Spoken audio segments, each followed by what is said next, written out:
오늘 말씀은 이사야서 58장 1절에서 9절 말씀입니다. 이사야서는 세 가지의 책으로 구분되어 있는데 원 이사야라고 하는 이사야서가 있고요. 그 다음에 제 이사야서라고 하는 이사야서 40장부터 55장까지가 있고요. 또 제3 이사야라고 하는 이사야서 56장부터 66장까지로 구분되어 있습니다. 제2 이사야서는 기원전 538년에 바벨론에 거주하던 유대의 추방자들 중에 한 사람이었던 어떤 무명의 예언자에 의해서 기록되어 있고요. 또 제3 이사야서는 추방당해서 고국으로 귀환한 후에 어떤 무명의 예언자가 기록한 그러한 책입니다. 그리고 원 이사야서, 프로토 이사야라고 하는데 이 원 이사야서는 기원전 2세기 유대의 마카베 시대까지 계속 이어져 온 가장 늦게 산출된 그러한 책이라고 볼 수 있습니다. 제1 이사야서는 유다의 심판에 대한 하나님의 경고와 예언을 말해주고 있고요. 제2사야서는 포로 생활을 하면서 다시 오실 우리의 구원자, 메시아, 그리고 고난받는 종을 기다리면서 절망하지 말자는 그런 위로의 말씀을 전해주고 있고요. 오늘 우리가 읽은 제3 이사야서에 해당되는 이 구절은 바벨론 포로에서 귀향해서 고향에 돌아와서 새로운 삶과 공동체를 시작하는 유대 백성을 향해서 새로운 출발을 하려면 우리가 진실한 회개를 해야 한다라고 간절하게 호소하는 그러한 구절입니다.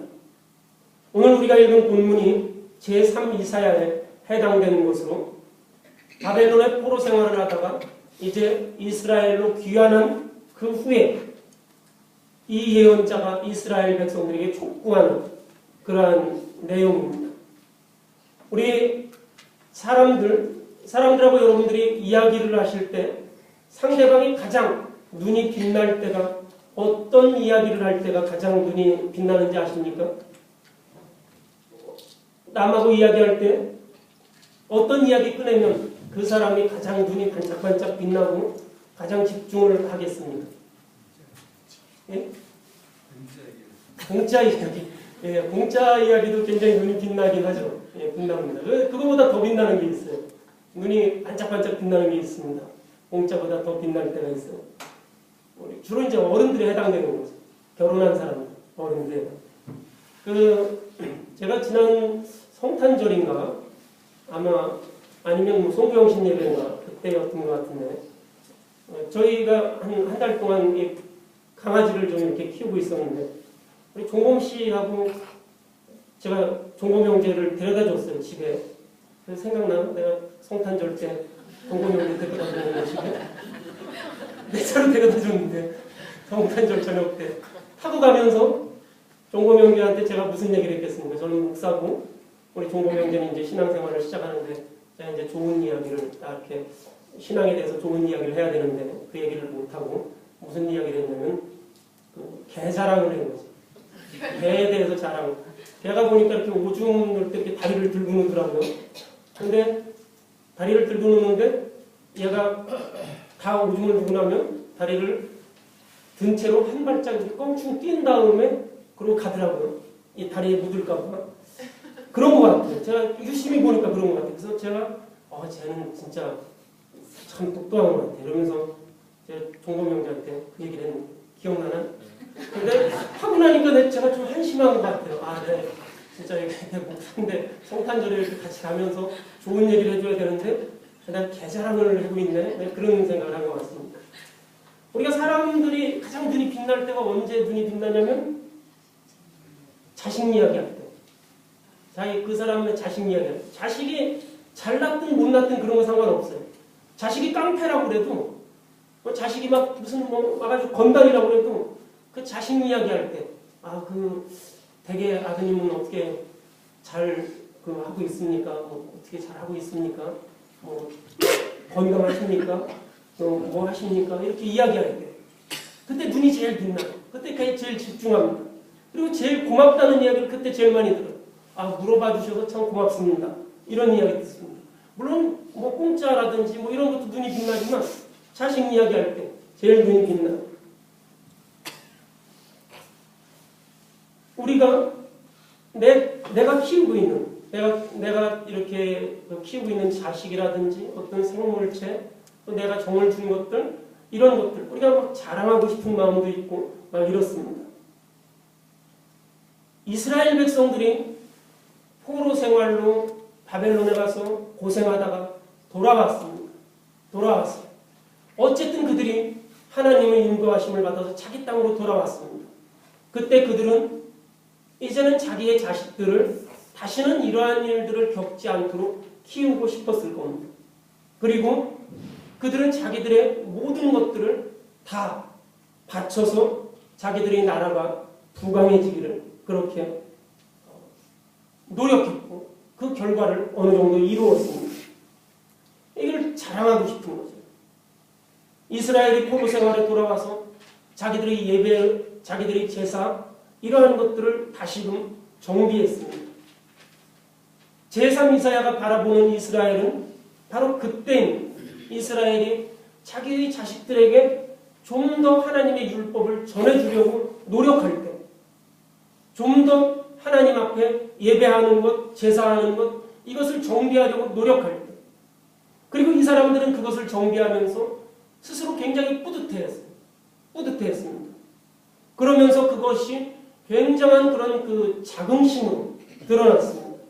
우리가 남들이 보기에는 어떨지 모르겠지만 여러분들이 다른 사람들이 인정하지 않아도 내 자식이 뭐 학교를 졸업했다든지 또 뭘 했다든지 얼마나 그 나이에 상관없이 얼마나 뿌듯합니까? 남들이 보면 참 뭐 누구나 다 할 수 있는 일이지만 내 자식이 하는 일은 굉장히 뿌듯한 것.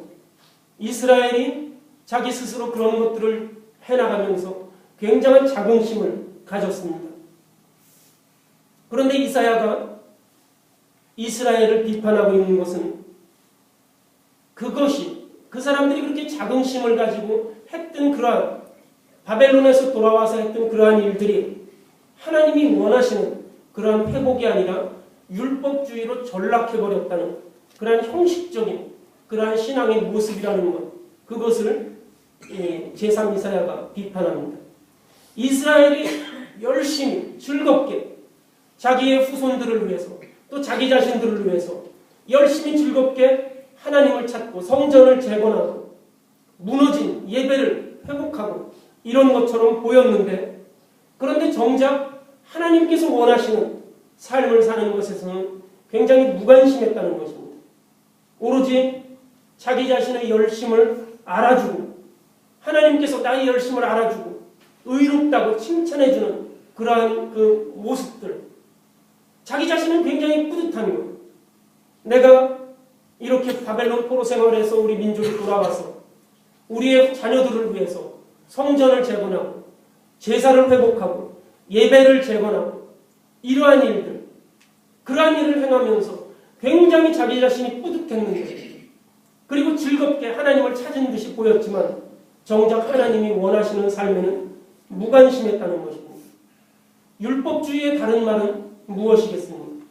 율법주의의 다른 말은 자기 만족, 자기 애라고 그렇게 할 수 있습니다.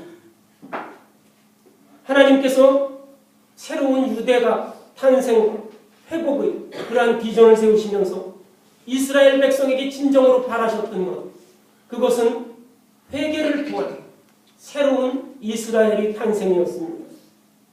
우리가 오늘날 많은 그리스도인들이 있는데 우리가 즐겁게 예배하는, 하나님 앞에 예배드리는데, 그래서 우리는 하나님 앞에 진정으로 예배한다고 생각하는데 하나님께서 원하시는 삶을 우리가 살지 못하고 있는 것은 아닌지, 우리의 사회를 보면 과연 우리가 수많은 사람들이 그리스도인인데 또 수많은 곳에 커다란 예배당들이 있는데 우리가 정말 주일이 되면 즐겁게 교회에 모여서 서로 사랑스럽게 예배를 드리는데 과연 우리가 진정으로 하나님이 원하시는 그러한 삶을 살고 있는지 우리가 한번 생각해 보아야 할 것입니다. 이스라엘 백성들은 이사야가 지적하기를 그들은 하나님의 마음 대신에 율법을 택했다고 그렇게 말합니다. 이스라엘 백성은 하나님의 마음을 올바로 이해하지 못했습니다. 그저 자기 만족, 자기 도취에 빠졌습니다. 우리가 자녀를 키우고 그저 그 자녀를 통해서 내 만족, 내 도취에 빠져버린다면 어떻겠습니까? 이스라엘 백성들은 회개하는 것, 하나님한테 돌아오는 것을 종교 예식과 의식을 세련되게 회복하는 것으로 그렇게 생각을 했습니다. 무너진 성전을 재건하는 것으로 그렇게 생각을 했습니다. 종교 예식이, 종교 의식이 그동안 바벨론 포로 생활로 인해서 우리가 예배를 오랫동안 드리지 못했기 때문에 그러한 형식들이 다 무너져 버렸기 때문에 예식과 의식을 세련되게 회복하는 것. 우리가 흔히 자녀들이 부모님을 상대로 부모님에게 효도하는 것이 마치 그냥 때가 되면 돈만 주면 내가 우리 부모님에게 용돈만 잘 전해드리면 그것이 효도가 아닌가 이렇게 생각하는 것과 진배가 없습니다. 무너진 종교 예식과 종교 의식을 세련되게 회복하는 것, 그것이 이스라엘은 하나님의 마음을 갖는 것이라 그렇게 생각했습니다. 그래서 그들은 율법서를 다시 찾았어요. 잃어버렸던 율법서를 찾았습니다. 그것을 토대로 해서 절기를 지키는 방법을 정비했습니다. 우리가 어떤 절기를 지켜야 하는지, 절기를 어떻게 지켜야 하는지 이것을 정비했고 그 율법서를 토대로 각종 제사, 규례를 점검했습니다. 우리가 제사를 어떻게 또 어떤 형식으로 그리고 그들은 여전히 자기들은 하나님이 선택한 선민, 유대인의 혈통이고 할례를 행하고 절기를 회복한다는 율법주의적인 자부심과 자만이 그들에게 있었습니다. 포로 생활에서 귀환한 백성에게 극적으로 나타난 것이 금식운동이었는데 이 금식은 그 자체로 인생의 중대한 위기에서 하나님께 절대적으로 의지하면서 위기를 극복하는 그러한 믿음의 행위였습니다. 그래서 이 금식이라는 것은 내 목숨을 걸고 가장 위대한 위기의 순간에 가장 위대하신 하나님께 내가 전적으로 의존하는 것인데 이스라엘 백성은 이 금식을 통해서 금식의 본래 목적, 내가 살아온 삶을 근본적으로 돌이키고 회개하고 하나님께 돌아서는 것. 내가 하나님께 돌아서지 못하고 하나님의 뜻을 깨닫지 못했기 때문에 우리 이스라엘이 멸망하고 포로 생활을 했고 이랬으니 내가 이제는 하나님한테 돌아서야 되겠다. 이것 대신에 금식하는 행위를 보시고 하나님께서 알아주시고 돌봐주시기를 기다리는 것에 그들은 초점을 두었습니다. 회복한 율법서를 토대로 해서 금식이 바로 하나님께서 나의 금식을 보시면서 하나님께서 나를 알아주시고 나에게 돌아와 주실 것이다. 이것에 초점을 두어서 너도 나도 금식운동에 참여했습니다. 하나님께서 이사야를 통해 주신 메시아의 비전이 있는데 그 비전이 이스라엘 백성의 비전이요 이스라엘 백성의 미래였습니다. 이스라엘은 그들을 회복할 고난받는 종이 오시는 것을 기다리는데 이스라엘 백성의 금식의 형태를 통해서 바로 그런 고난받는 종, 이스라엘의 미래, 이스라엘의 비전 이것을 잃어버리는 오히려 금식의 행위를 통해서 그 미래를 잃어버리는 것 이 잘못된 신앙 회복운동을 이사야는 비판하고 있는 것입니다. 우리 성도 여러분들이 내 신앙을 한번 되돌아보시기 바랍니다. 참된 금식이라는 것은 무엇입니까? 삶의 변화입니다. 제3이사야는 하나님께서 진정으로 원하시는 금식은 단순히 식사를 하지 않는 먹을거리를 내 몸에서 끊는 종교적인 의식이나 육신의 자세 그리고 어떤 의복과 어떤 회개의 죄를 뿌리는 의식적인 그러한 행동이 아님을 분명히 말해주고 있습니다. 하나님께서 바라는 금식을 오늘 58장 6절에는 이사야는 분명히 이야기해주고 있는데 하나님께서 바라는 금식은 흉악의 결박을 풀어주며 멍에의 줄을 끌어주며 압제당하는 자를 자유하게 하며 모든 멍에를 꺾는 것임을 분명하게 선포하고 있습니다. 더 나아가서 줄인 자에게 내 양식을